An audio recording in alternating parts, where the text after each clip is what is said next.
A história do profeta Elias, ela vai se encontrar na palavra do Senhor no livro de 1 Reis, a partir do capítulo 17. Então, do livro de 1 Reis, no capítulo 17, até o final do livro de Reis, nós vamos encontrar a história do profeta Elias, que vai concluir a história dele lá no segundo livro de Reis, no capítulo 2, até o versículo 11, quando se encerra a trajetória do profeta Elias. É importante nós falarmos algumas coisas a respeito desse profeta. Eu vou ler somente os primeiros versículos aqui do capítulo 17, que diz o seguinte: Então Elias, o tisbita dos moradores de Gileade, disse a Acabe: Vive o Senhor Deus de Israel, perante cuja face eu estou, que nestes anos nem orvalho nem chuva haverá, senão segundo a minha palavra. Então, aqui nós temos a chegada desse profeta. É interessante nós entendermos um pouquinho do contexto histórico aqui. O povo de Israel, que anteriormente estava reunido ali entre essas suas 12 tribos, após a morte do rei Salomão, o filho dele, durante o reinado de Roboão, seu filho, houve uma divisão dos reinos. O reino do norte ficou com 10 tribos e o reino do sul com as 2 tribos maiores, que equilibrou mais ou menos acerca da população. Então ficou o reino do norte sendo chamado de Israel e o reino do sul chamado de Judá. No reino do norte, a capital ela foi fixada na cidade de Samaria, quanto que no reino do sul a capital ficou em Jerusalém. O que aconteceu? O reino do sul ficou sobre ainda o reinado de Roboão, filho de Salomão, sucessor de Salomão. Então, vai seguir ali a linhagem do rei Davi. Já o reino do norte, o que aconteceu? Foi uma divisão aqui, onde ficou nesse reinado Jeroboão I. E o Jeroboão I, para que o povo não descesse para adorar a Deus em Jerusalém e ficasse nessa região das tribos do norte, ele colocou em 2 cidades, em Dan e Betel, bezerros, para que o povo pudesse adorar. Ele criou nesse lugar um culto, um falso culto com ídolos de falsa adoração. Então, desvirtuou o povo da adoração de Deus para que o povo não descesse mais para Jerusalém. Pois bem, da linhagem de Jeroboão, dessa linha de reis que vão se sucedendo dessa região, nós temos reinados de reis que vão decaindo da presença de Deus, vão adorando a deuses dessa região ali dos cananeus, vão fazendo tudo aquilo que desagrada ao Senhor, tudo o contrário à lei do Senhor. E dos reis da linhagem dos reis de Israel, nós só encontramos reis que não buscaram a face de Deus, que vem concluir aqui em Onri, que foi pai de Acabe. E o pai de Acabe, para fortalecer o reinado do norte, que era Israel aqui, ele vai procurar alianças. E como é que se fazia aliança nesse tempo? Através de casamentos.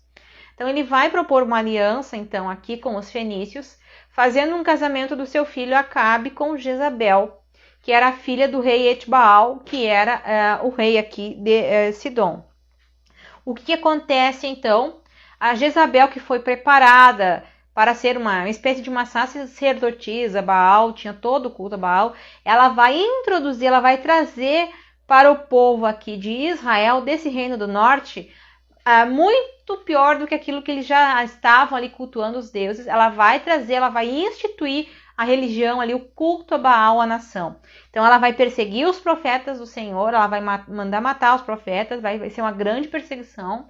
E ao mesmo tempo ela vai criar uma classe sacerdotal aqui dos profetas de Baal, os sacerdotes de Baal, que era quase que equivalente, quase como uma nobreza, que é uma importância deles estarem no reinado ali, cultuando a Baal. Ela não só traz culto a Baal, que Baal aqui e até nós vamos ver muito essa expressão Baal, Zebu, e depois essa expressão ela foi, a palavra acabou sendo colocada como uma palavra única, quase como Beuzebu, como a gente diz hoje, que significa o senhor das moscas, né, do esterco.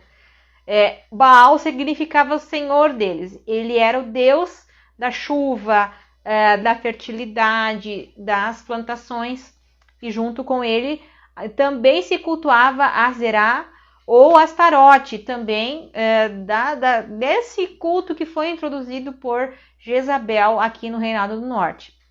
E esse culto a essa deusa, ela era uma deusa que tinha cultos inclusive que envolvia a questão da sexualidade, onde havia os templos dela, se praticava relações em forma de culto à deusa. Então era um culto, a sensualidade eram cultos, e depois em vários lugares vai encontrar, inclusive na Bíblia, em alguns momentos se fala a palavra prostituição cultural.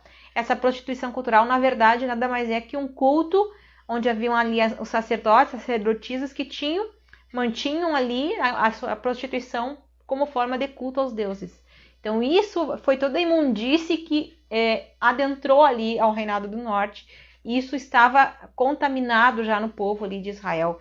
Nós já vemos desde lá do Juízes o povo se contaminando com tudo aquilo que desagrada a Deus, mas aqui com Jezabel, com essa instituição praticamente do culto a Baal e a Astarte, que Astarote ou Azerá, que é a mesmo, que eu digo mesmo ídolo, só muda o nome da divindade segundo a orientação das regiões ali que eram cultuadas, mas que eram povos que eram religiões e deuses que exigiam práticas terríveis para o povo. E isso foi instituído dentro do povo de Israel. E aí o que Deus faz? Tá? Na verdade, está acontecendo toda essa situação do reinado, para contextualizar a história, em que momento que isso está acontecendo. E aí Deus levanta um profeta que o seu nome está dizendo Jeová é Deus, né? Elias, o seu nome quer dizer isso aí, meu Deus é Jeová, o meu Deus é o Senhor. Então ele já vem com esse nome, o profeta Elias, e é incrível a situação de como que Deus chama esse profeta. Ele vem da cidade de Tisbe, aqui dessa região de Tisbe, onde é uma cidade minúscula, posso dizer assim, ó, se a gente acha que Santa Maria é o interior, na verdade ele veio do interior do interior do interior, tanto que a cidade dele quase que nem aparece no mapa, em uma região de Gileade, uma região montanhosa. Então Deus traz um homem dessa região, praticamente totalmente desconhecida, que vai iniciar seu ministério pregando diretamente no palácio do rei, né? Nós não temos na história dele o conhecimento da sua genealogia, porque geralmente as pessoas eram conhecidas nesse tempo, muito como dizia o nome, filho de. Geralmente, quando se colocava a expressão filho de, era como hoje você dá o teu sobrenome. Então, antigamente as pessoas eram conhecidas dizendo de qual família ela vinha. E nesse caso aqui, Elias não tem nenhuma família, nenhuma genealogia, simplesmente surge esse homem de uma região praticamente desconhecida do mapa, não era uma região que tinha grandes conhecimentos. Ele vai ser alguém depois que vai fortalecer muito também a escola de profetas, que já havia iniciado com o profeta Samuel aqui, mas Elias vai dar continuidade, vai ser muito importante nesse momento também a escola de profetas, onde havia um povo separado para aprender da palavra de Deus, e o Senhor levanta um homem do nada praticamente, de uma região desconhecida, para pregar para o rei. Um homem que não tem nome, não tem nada, e aqui para nós cristãos fica interessante e importante saber que Deus é o Deus que levanta. Ele que levanta o homem, ele que levanta a mulher, ele que levanta a criança, e é dele, tudo é para ele, tudo é por ele.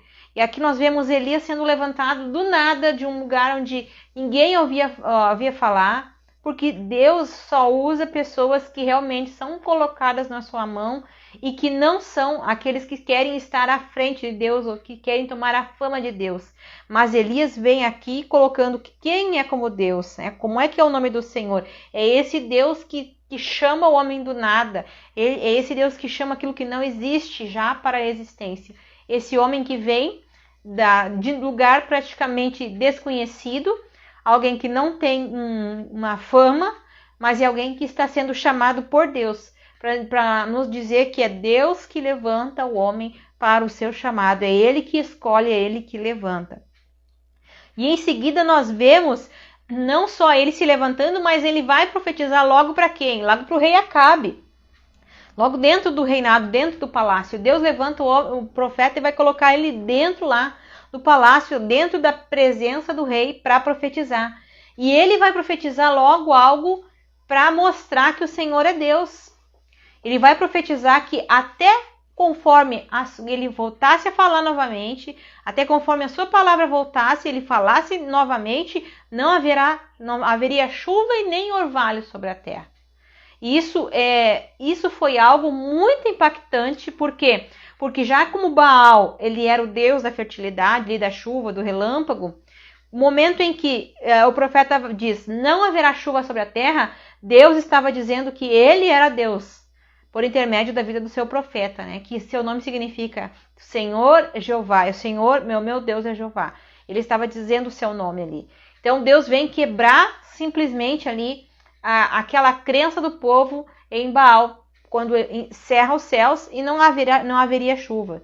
E logo em seguida o Senhor fala para o profeta Elias, então agora tu vai lá viver à beira do rio Querite. E Elias vai para a beira desse riacho lá e fica lá durante algum tempo. E a palavra do Senhor nos diz que os corvos vinham trazer alimento para o profeta de manhã e à noite traziam carne e pão para o profeta. E aqui nós entendemos que Deus, o interessante falar a respeito disso aqui quanto à vida de Elias, porque Elias foi chamado por Deus e logo foi profetizar para o rei. E ao invés de ele ficar se gabando, eu profetizei para o rei e Deus cumpriu com a minha palavra, ele vai para um lugar para aquele riacho para sobreviver da provisão de Deus. Porque Elias aqui, ele vai aprender a não depender da provisão, mas depender do provedor. Deus era o provedor de Elias, era Deus que sustentava Elias. Então aqui nós temos que entender que esses altos, né, nós iniciamos com um alto, Elias já saindo do nada e pregando diretamente ali ao rei, profetizando ao rei, e agora ele vai ter um momento de baixo na sua vida onde ele vai aprender a depender de Deus. E nós temos que entender que logo na nossa caminhada cristã e quando nós logo aceitamos Jesus, nós temos aquele primeiro amor, aquela primeira chama, parece que a gente ora e Deus opera e vê milagres, prodígios acontecendo, mas há um momento que nós precisamos aprender a estar na dependência de Deus. E foi o caso de Elias. Então o Senhor diz para ele, agora vira-te para o oriente, esconda-te junto ao rio Querite, ao ribeiro de Querite. Então vai lá o profeta Elias para esse lugar e ele fica lá até que vai secar esse riacho. E quando seca esse riacho, agora o Senhor diz para ele, agora tu vai em direção a Sarepta. Vai lá e vai viver da mão de uma viúva. Então, olhem só a situação. Parece que a gente diz assim, a situação está tão ruim que não pode piorar. No caso de Elias, piorou. Porque ele estava lá naquele riacho, bem ou mal tinha água, ele tinha alimento, Deus mandava ali os corvos trazer alimento para ele de manhã e de noite. E agora parece que ele não tem absolutamente nada quando ele vai para a cidade, ele vai para essa região aqui, para Sarepta, para quê? Para sobreviver da mão de uma viúva pobre, ainda para a situação ser pior, né? Elias podia dizer assim, não, o Senhor vai me mandar para essa região para me ser bênção na vida dessa mulher. E na verdade não foi o que aconteceu. Elias viu e encontrou com essa mulher, que nós sabemos que a questão da viuvez é um problema muito sério, né? E da pobreza aqui, a seca está tomando conta, e ele encontra com essa mulher que está ali pegando alguns cavaquinhos de lenha para fazer a sua última refeição com seu filho, e ainda chega para a mulher, ainda pede para a mulher a alimentação. Ele pede para ela para que ela traga algo para ele beber e para que ele possa comer da mão. E ela diz para ele, olha, não tenho nada, a tua serva não tem nada, senão um pouco de azeite, um pouco de farinha, que eu vou cozinhar, vou fazer um bolo, e eu e meu filho vamos fazer e vamos comer, vamos morrer, porque não tem como se sobreviver nessa situação. E aí ele diz para ela, não, vai, faz primeiro para mim, porque não vai faltar azeite na botija nem farinha na panela. E assim Deus multiplica ali o azeite e multiplica a farinha na panela dessa viúva até que houvesse novamente chuva sobre a terra. E o interessante é que Elias vai para essa região, e essa região é uma região de Sidom, e Deus vai sustentar o profeta aqui em um povo que não é considerado o povo de Israel, inclusive que era da região da própria Jezabel, para mostrar que o nosso Deus é o Deus da provisão, que nós temos que depender não da provisão, nós temos que depender do provedor. O nosso Deus é o Deus provedor. E aqui traz para ela esse alimento, e durante algum tempo ele é alimentado, ele é sustentado. E é importante nós entendermos que para Deus usar o homem, Deus precisa primeiro abater esse homem para depois erguer. Antes, muitas vezes nós temos para entender que tudo depende de Deus e nada depende de mim.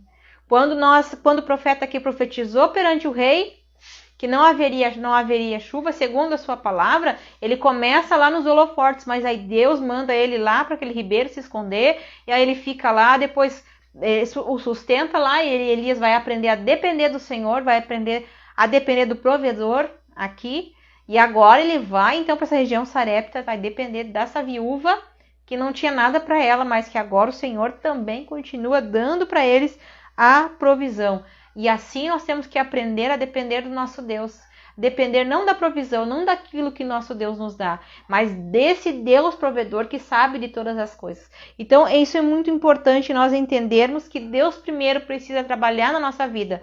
Assim como Deus precisava trabalhar com Elias nesse momento em que ele está, como podemos dizer lá, antes ele poderia estar nos holofortes, mas agora ele está lá embaixo, porque ele precisa aprender a depender, a conhecer do Senhor. E esse momento que ele está lá embaixo, que ele vai depender de Deus do alimento, que ele vai depender de Deus multiplicar ali para aquela viúva pobre, para ele se alimentar, para ele viver, que ele poderia dizer assim, eu vou ser uma bênção, mas ao contrário, é ele que vai ser abençoado por alguém. Aqui acontece um milagre muito extraordinário também, porque aí o filho dessa viúva vai morrer, a viúva vai falar, não, como veio o profeta de Deus, eu estou sendo julgada por algum pecado, por algum mal que eu cometi, e o meu filho veio a morrer, e aí ela vai usar essas expressões, mas aqui o profeta vai deitar ali, vai se colocar sobre o menino, vai orar sobre ele, e esse menino vai fazer algumas vezes esse movimento, inclusive, e o menino vai tornar a vida. E agora Elias aprendeu que ele precisava depender do Deus provedor e não da provisão, que ele tinha que depender de Deus para tudo e que ele precisou ser quebrado e trabalhado por Deus para ser mais usado. Porque até então na Bíblia não havia nenhum registro de uma ressurreição. Aqui, o milagre que acontece através da oração do profeta Elias foi o primeiro milagre que nós vemos onde houve uma ressurreição na palavra de Deus. Então, olhem, às vezes Deus vai nos permitir ir para passar situações difíceis para nos quebrar, para nós estarmos de acordo com aquilo que Ele quer, para poder nos usar. Primeiro o Senhor trabalha em nós, para depois trabalhar através de nós. Então eu acho muito importante falar isso a respeito do profeta, que ele aprendeu a depender do Senhor em todos os momentos da sua vida. Em seguida aqui, ele vai novamente, chega um momento que ele tem que se encontrar, se mostrar novamente ao rei, conforme o Senhor havia lhes falado. E o rei Acabe, como estava procurando ali, sem um momento que ele vai com seu mordomo ali, o Obadias, procurando pastagem para os seus animais, porque a seca estava grande sobre a terra, não tinha mais alimento também. E eles saem cada um para um lado e nesse trajeto Elias encontra com o Obadias aqui.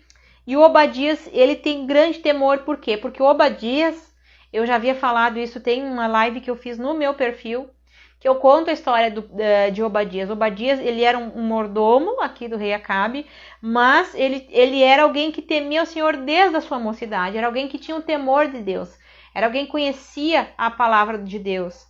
E por esse temor, esse zelo de Obadias escondeu 100 profetas da escola de profetas em cavernas. Então ele escondeu de 50 em 50 e alimentou esses profetas, esse período onde havia essa perseguição de Jezabel contra os profetas do Senhor. Obadias alimentou esses 100 profetas do Senhor. E aí, segundo a história, o historiador Flávio José fala sobre isso, em continuidade, só para completar a história, abrir um parênteses e falar do Obadias aqui. O Obadias, ele faz esse trabalho de alimentar os profetas do Senhor aqui, tem esse cuidado, e ele acaba se endividando, alimentando esses profetas. Aí nós vamos ver, aí parece que termina a história dele, ele novamente vai promover esse encontro com o rei Acabe, né? Ele diz para Elias, olha Elias, se Deus te tomar daqui e não aparecer mais, e como é que vai ser? Eu vou ser considerado aqui diante do rei. Então, Elias diz para ele, não, eu vou me apresentar perante o rei. Mas só para concluir a história de Obadias, por fim, a história não nos conta em que momento aconteceu, mas Obadias veio a falecer.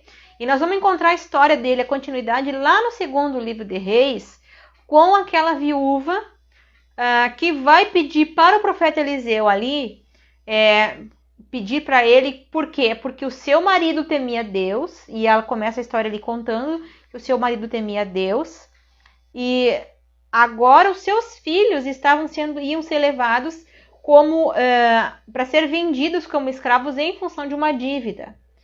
E ali o profeta diz para ela então buscar as vasilhas, ela vai com seus filhos, vão em busca dessas vasilhas, e Deus multiplica aquele azeite em várias vasilhas, aquele azeite é multiplicado, ela vende, para vender aquele azeite, pagar a dívida então, e viver do resto. Isso é prova de que nosso Deus é o Deus que nós temos que depender. Ele é o Deus provedor, é dele todas as coisas. Então, e Deus não se esquece, nada que nós fizemos perante ele fica esquecido. Obadias já havia morrido, mas aquilo que ele havia feito para Deus, ele esconder aqueles profetas, tudo aquilo que ele fez naquele período, não se perdeu. Porque agora, na sua geração seguinte, quando estavam passando por aquela situação ali, em função inclusive dessa dívida que o Obadias contraiu, Deus vem e paga a conta. Deus pagou a conta de Obadias. Deu para aquela família o sustento, não só pagou a dívida, como deu sustento para eles viverem do resto. Então, para ver como o nosso Deus, ele é o Deus provedor. E é dele que nós temos que depender, não da provisão, mas do Deus provedor. Como Deus faz esse milagre. Só para concluir a história de Obadias aqui e retornar para o profeta Elias. E aqui Elias vai fazer ali para o rei Acabe, vai juntar os profetas, e a Bíblia diz que eram 450 profetas de Baal e mais 400 de Aserá. E aí ele vai e faz aquele desafio, que o Deus que respondesse com fogo, assim seria o Deus verdadeiro.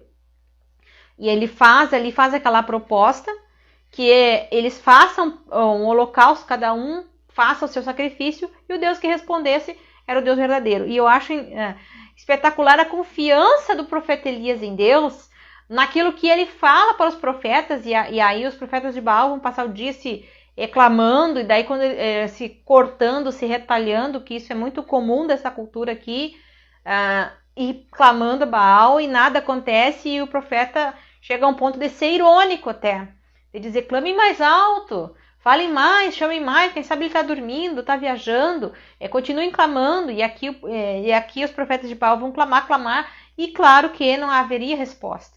Então o profeta Elias, ele faz algo extraordinário aqui, ele vai preparar aqui o sacrifício, o holocausto, de uma maneira diferente, ele vai restaurar aqui o altar, com as 12 pedras simbolizando ali as 12 tribos de Israel, ele vai restaurar o altar. E além de restaurar, ele vai colocar ali a oferta, ali, aquele cordeiro para ser queimada, essa oferta. Uma oferta também pelo povo de restauração. E não só isso, ele vai colocar nos 4 cantos aqui do altar, vão despejar água. E essa água, ela vai não ser sobre o altar, mas todo ao redor. Porque antigamente havia-se uma crença, inclusive se colocavam brasas no chão para pisar, para que acendesse. E aqui o profeta Elias, nesse aspecto, quando ele coloca ali, simplesmente está mostrando que ele não tem nada a esconder, não existe um truque que vai acontecer, simplesmente é o poder de Deus ali naquele lugar. E ao todo, cerca de 12,5 litros de água foi colocado naquele altar, naquele lugar ali. E ele simplesmente clamou a Deus, Senhor, Tu és o Deus que responde o teu servo, e o Senhor respondeu com fogo, e a Bíblia diz que não só consumiu aquele altar, ele queimou ali e lambeu a água, e o poder de Deus foi tremendo para mostrar que o Senhor é Deus Todo-Poderoso. E aí Elias então por fim vai proceder à matança com aqueles profetas de Baal, vai exterminar com eles, e vai então dizer para o rei que agora sim haverá a água, que o rei se preparasse. E Elias pede para o seu moço olhar, sobe a um local e pede para o seu moço olhar em direção às nuvens, e por 6 vezes o moço faz isso. Na 7ª vez o moço olha em direção ao horizonte e diz, olha Elias, tem uma nuvenzinha lá bem pequena, do tamanho da mão do homem, imagina no céu, e todo aquela período de seca, a confiança de dizer, olha, tem só uma nuvenzinha do tamanho da mão de um homem, imagina a imensidão de um céu. E aí o profeta Elias já desce correndo, despelia para o rei Acabe, vai depressa, eis que vem muita água, vem muita abundante água, vem muita abundante chuva. E ali Acabe sai com a sua carruagem correndo, e Deus dá uma força espetacular também para o profeta, que a Bíblia diz que ele sai correndo também, junto com a carruagem, e ele não correu pouco, ele correu cerca de 30 a 35 quilômetros até o local onde ele deveria ir. Então, para ver como Deus é Deus tão poderoso aqui, que manifesta o seu poder através da vida desse profeta. Então, nós vamos vendo aqui os altos e baixos da vida de Elias, né? Ele teve lá o seu alto quando ele profetiza que os céus estão cerrados, que não haveria chuva. Depois ele vai ter o seu baixo no momento de estar na dependência de Deus, ali sendo alimentado pelos corvos, sendo alimentado pela viúva pobre. Aqui novamente ele se mostra perante o rei, ele faz aquele desafio, cai fogo do céu, Deus usa ele de uma forma tremenda, extraordinária. A fé, a confiança, por quê? Porque ele aprendeu a depender do Deus provedor. Ele aprendeu a depender do Deus de todas as coisas. Ele sabia que Deus poderia fazer milagres, aquele Deus que trouxe a vida daquele menino, e que inclusive o profeta poderia ficar se gabando, eu orei o primeiro milagre de ressurreição que se tem notícia, né? Fosse hoje, muitos estariam estampados nos jornais, publicados grandes milagres e prodígios do servo de Deus. Mas Elias simplesmente entregou o filho para a mulher e disse, olha, teu filho vive. Ele não faz nenhuma menção, ele não quer glória para si, porque ele entende que é a glória é de Deus. E aí ele vai e faz todo esse... Deus usa ele dessa maneira tremendamente. Agora nós temos um momento em que ele vai para o deserto. Ele vai aqui ser perseguido por Jezabel, né? E vai para o deserto. E ele vai para uma região lá, e lá ele está desanimado. E lá vem um momento que o anjo do Senhor aparece para ele, faz ali o seu pão, dá para ele o alimento. Ele caminha mais um pouco. E ele tem força para caminhar ali cerca de 40 dias. E 40, na Bíblia, quando nós vemos sempre a expressão 40, 40 significa o tempo onde as minhas forças se acabaram. E eu dependo exclusivamente de Deus. 40 é o tempo de Deus. 40 é o tempo que as forças se acabaram. E então Elias vai nesse momento aqui, depois ele vai para dentro de uma caverna e ali Deus fala com ele vê ali naquele terremoto, naquele barulho, depois no fogo, em todo aquele movimento onde ele acha que é Deus que vai aparecer, e Deus vem fala com ele numa voz suave, o que fazes aqui, Elias, nessa caverna? E aí ele vai começar a lamentar com Deus, olha Deus, né? Antes disso ele perde a morte embaixo daquele zimbro, pede para Deus para morrer. Na verdade, Elias não queria morrer, porque se ele quisesse morrer, ele tinha ficado lá, que Jezabel resolvia o problema. Ela queria matar mesmo. Mas ele estava naquele aspecto onde ele teve um grande esforço, Deus usou ele de uma forma muito grande, mas agora ele está com as suas forças abatidas, ele está no momento de depressão. E aí ele clama com Deus, olha, somente eu sobrei, ninguém mais ficou. E Deus diz, não, eu ainda conservei 7.000 que os joelhos não se dobraram. Então Deus diz para Elias, olha Elias, tu não tá sozinho, tu não tá desamparado. Sai dessa caverna porque eu ainda tenho algo contigo, o meu ministério contigo não concluiu. Então Elias daí, Deus o reforça, Deus fala com ele, Deus trata com ele. Isso é importante nós entendermos que Deus trata conosco, Deus trata com o nosso coração, Deus trata muitas vezes. Às vezes a gente vai pensar assim, Deus vai fazer algo extraordinário, Deus vai falar, vai manifestar seu poder, vai descer fogo do céu. E às vezes Deus vem e fala numa voz mansa, suave. Às vezes Deus vai falar contigo, não vai ser numa profecia, não vai ser numa grande revelação. Às vezes Deus vai falar contigo por uma palavra que você vai ler, por um livro. Quantas vezes Deus falou comigo por livros que eu li, e Deus falou profundamente no meu coração, mudou a minha história. Quantas vezes a gente entende situações assim? Então, Deus falou com Eliseu, ele ainda tinha que ungir reis, ele ainda tinha que ungir profetas, e ele ainda tinha mais coisa para fazer. Então, em continuidade ali essa história, quando ele retorna, nós temos Acabe aqui querendo ali a vinha de Nabote, e aí Jezabel vai mandar cartas mentirosas ali, vão falar contra Nabote. Nabote vai acabar sendo morto pela ambição daquela vinha. Acabe quando vai tomar a vinha, então Elias vem e profetiza com ele que no lugar onde os cães lamberam o sangue de Nabote também lamberiam dele, por aquilo que ele estava fazendo. E então Acabe vai pedir perdão, vai se humilhar, vai se jogar cinza, e Deus fala com o profeta que até na geração a geração de Acabe se exterminaria, mas aí Deus fala com o profeta que por causa que Acabe se humilhou, a geração dele ainda não viria o fim, mas que se sucederia conforme a palavra do Senhor. E continuidade à história, nós temos ali, que conhecem aqui, posteriormente nós temos um período de guerras, onde ali está contra o rei da Síria, o Acabe está querendo lutar, e aí ele vai buscar então mais o rei Josafá para lutar junto, e ele quer ouvir da palavra de Deus, o que Deus tem para falar, e aí como Acabe tem uns 400 profetas ali que profetizam, só bênção para a vida dele, né? Josafá pede, não, mas não tem mais alguém que profetiza da parte de Deus? Aí tem Micaías, mas Micaías nunca profetiza coisa boa, para um respeito de Acabe.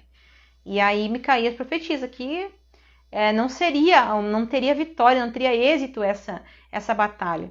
E aí Micaías é esbofeteado e é lançado na prisão, e Micaías lá no final conclui: se Acabe voltasse com vida, Deus não teria falado por intermédio do seu profeta. E assim foi. Acabe se veste com roupas de soldado para que nada lhe aconteça na guerra, e uma flecha de um soldado tocado a esmo, sem direção, Deus vai dar a direção exatamente acertando no rei Acabe.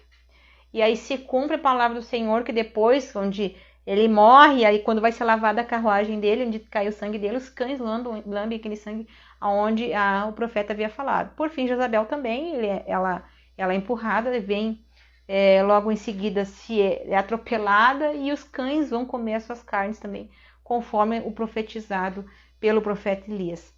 Mas aqui o foco não é Acabe e Jezabel. O que eu quero trazer para vocês a respeito deste profeta que teve tanto nas mãos de Deus, né? E aprendeu a depender do Senhor. Logo em seguida vem o seu filho, o filho de Acabe, que toma o trono por cerca somente de 2 anos, Acasias. Acasias também vai estar no alto, no palácio, ele vai cair um tombo, vai ficar ferido.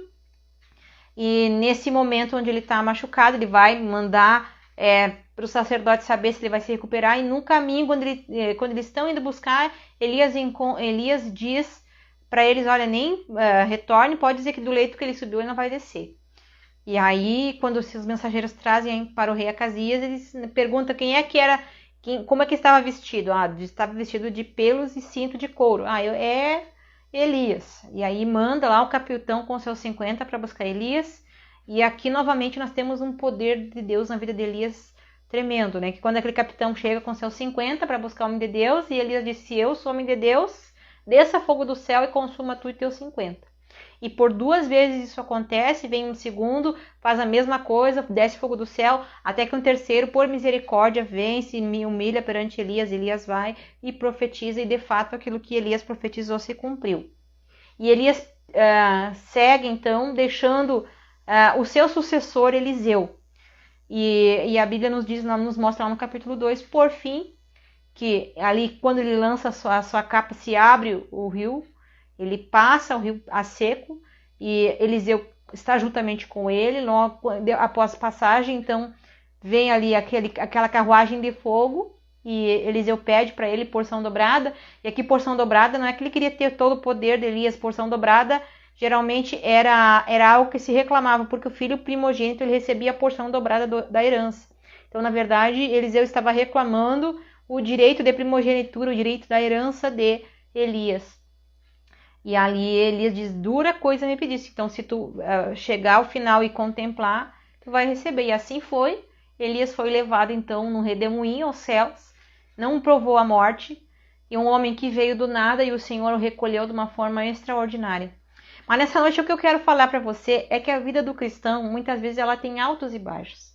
Nem sempre nós vamos estar sempre com o nosso fôlego, sempre com condições de vida. E aqui nós temos Elias para provar isso. Um homem que veio do nada, que Deus usou para mostrar que Deus, é Ele que escolhe. O homem até pode querer, mas somente a diferença está naquele que é escolhido por Deus para fazer a sua obra. Aquele que é escolhido por Deus para o seu chamado. Mas mesmo aquele que é escolhido por Deus, ele precisa aprender a depender de Deus. Então Elias vai depender de Deus, vai depender lá naquele arroio, vai depender lá naquela viúva. Deus vai trabalhar na vida dele.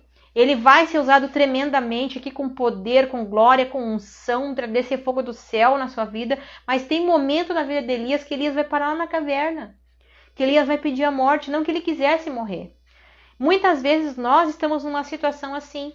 E eu quero falar para vocês e chamar a atenção, principalmente daqueles que exercem funções na igreja ou cargos de liderança, a questão da sobrecarga, que nós precisamos cuidar. Quem cuida de quem cuida hoje em dia? Muitas vezes nós queremos ver só descer fogo do céu, mas muitas vezes até aquele que está lá orando para descer fogo do céu é aquele que às vezes está pedindo para Deus, está se recolhendo, ó Senhor, eu não aguento mais. É aquele que está se colocando na caverna porque as situações estão complicadas. Muitas vezes até mesmo após uma grande bênção, um grande esforço, vem ao mesmo tempo aquele momento onde a pessoa cai nessa situação de desânimo e de cansaço. E é importante nós estarmos atentos a essa situação para dar apoio para os nossos irmãos, porque é muito fácil nós julgar, é muito comum nós julgar o nosso irmão, né? Ah, aquele irmão que era uma bênção, que era usado por Deus agora, parece que ele não é mais.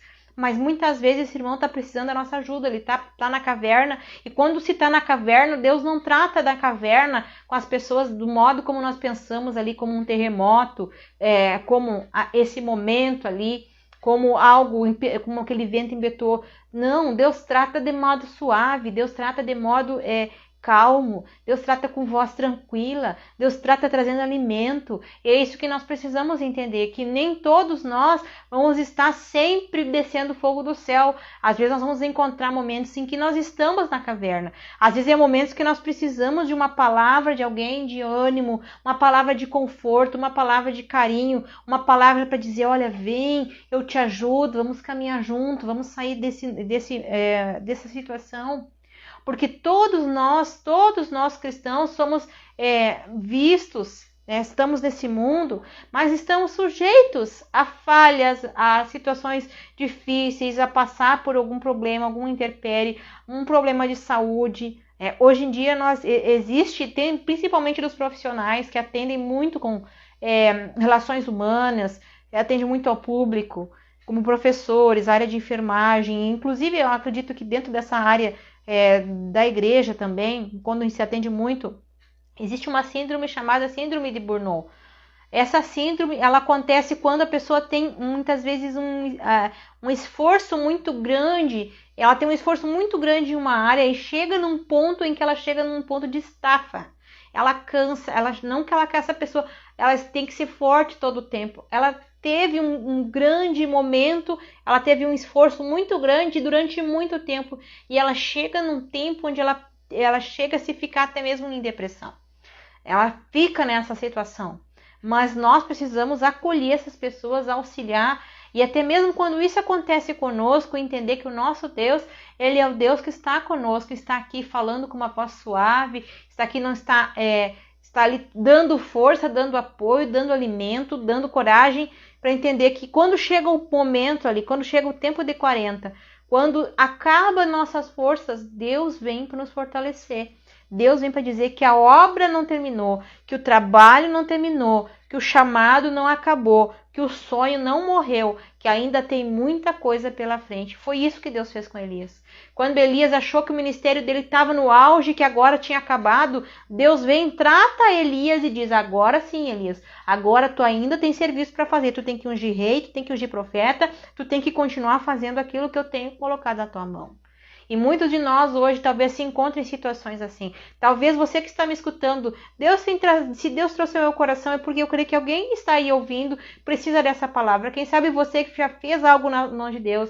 E talvez você esteja se pensando, se perguntando, mas Deus me usou tanto na obra do Senhor, por que eu estou passando por essa situação? Por que às vezes parece que eu não tenho força, não tenho ânimo de seguir à frente? Saiba que o nosso Deus é o Deus que te fortalece. Quando você chega nesse tempo que você diz, eu não aguento mais, vem o Senhor e diz, agora sim, você está dependendo de mim, eu vou aqui te fortalecer. Quando você não caminha mais, Ele vem e te carrega no colo, Ele vem e te dá força, Ele vem e te dá sustentação, para que você caminhe mais 1 milha, caminhe mais 2 milhas, e seja usado, e assim como Elias, desça fogo do céu novamente. Por quê? Porque tudo na nossa vida é dependência de Deus. Nós precisamos entender que nós dependemos de Deus do início ao fim, do amanhecer ao anoitecer, do levantar e do sentar. Nós dependemos do nosso Deus. A nossa força humana, ela pode até se esvair, mas é o nosso Deus quem nos fortalece. É Ele que vai estar conosco. E na nossa caminhada cristã, nesses altos e baixos que nós vivemos, nós precisamos entender que Deus é o Deus que trabalha em nossa vida para depois trabalhar através de nós. E até mesmo ir para a caverna, encontrar em situações difíceis, é o momento que Deus tem para trabalhar na nossa vida, para que a gente saia de lá e saia profetizando bênçãos e saia profetizando muito mais sobre a vida de outras pessoas. Amém? Que você possa ter essa palavra no teu coração e entender que muitas vezes nós vamos encontrar momentos na nossa vida que a gente vai acabar indo para a caverna, que a gente vai passar por situações assim. Mas o nosso Deus é o Deus que está conosco, é o Deus que nos fortalece na angústia e na dificuldade. E é Ele quem nos dá a vitória.